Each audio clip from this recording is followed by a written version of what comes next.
One of the most common questions I get asked from people on both YouTube and LinkedIn is, Ben, I've been interviewing, but I keep getting really close, not getting the job and getting the feedback. It's because I'm overqualified.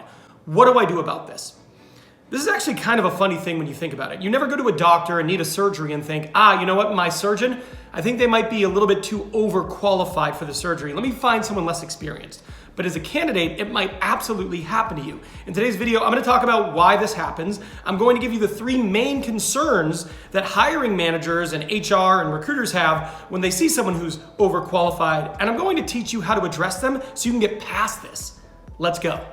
Now, first things first, this is really common. This is something that people run into in all industries.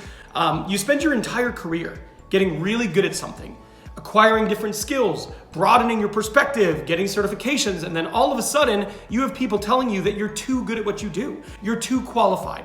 Well, they've got a few main reasons, and let's talk about them now.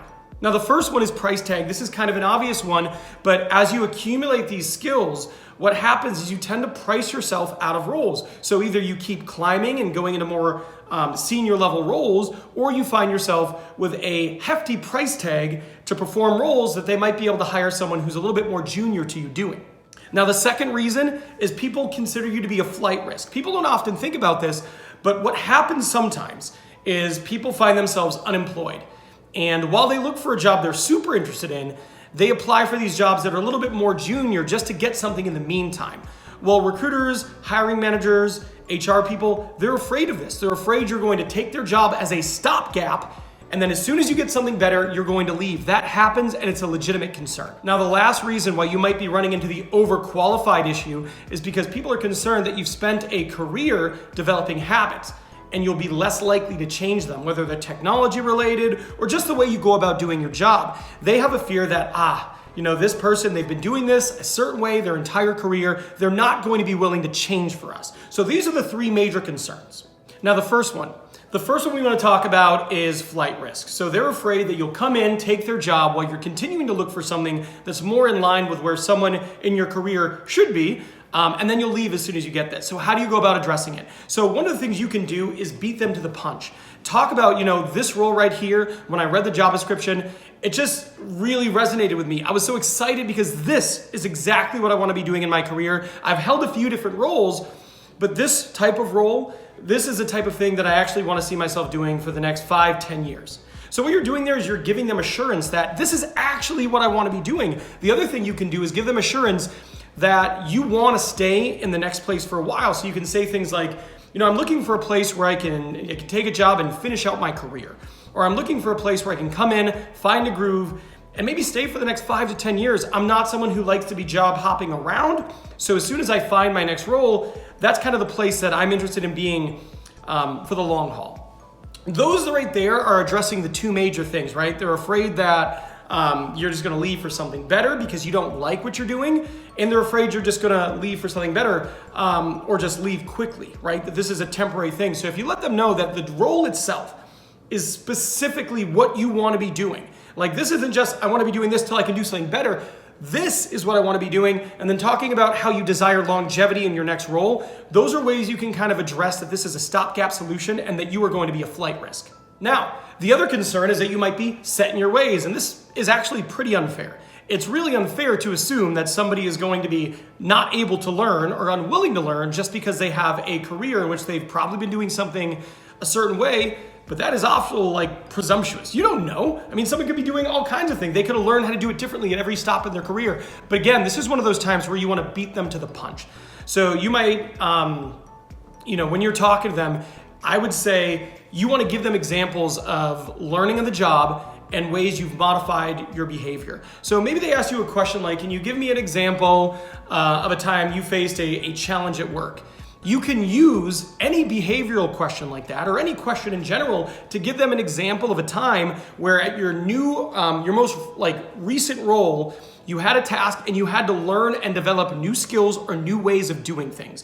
Don't wait for them to ask you because they might not ask you. So find ways to weave it into your answers earlier in the conversation that you're open to learning new things and that you're actually really intrigued by picking up new skills and finding ways to be more effective and efficient. So give them examples of times that you've willingly changed the way you've done stuff, learned new technologies, and modified your behavior to fit with new organizations. If you can do that just randomly throughout the interview, you're going to address their concern that you're going to be stuck in your ways. Now, when it comes to price tag, you really only have a few options. You can pick a lower price, which I would not want to do personally, but you might find yourself in the position where if you're just getting said no, no, and no, and no, that you might have to do that. But there's a few other things that you can do. One of the things you might want to do is bring examples of how you can cost justify yourself, right? So this is really easy in like a sales role or a role where you're in procurement and you can talk about the savings. But if you can find a way to give examples during your interview to quantify your impact, to show them, I am worth the price tag here, and here's the return I can bring you if you hire me. That is one of the most powerful things you can do in general, but it becomes a little bit more critical when you're overcompensated for a specific role. So if you're really expensive compared to your competition when you're interviewing, and if you're being told you're overqualified, that is likely the case. It absolutely behooves you to come with specific examples of recent spots in your career where your expertise has allowed you to sell more, save more money, and just in general cost justify yourself. One of the things you might also want to do is offer up variable comp as a solution. You can perhaps work with them to set in there different things. Like if I'm able to blank, then I could be compensated with a bonus. That could be another way that you kind of deal with this issue of being overcompensated.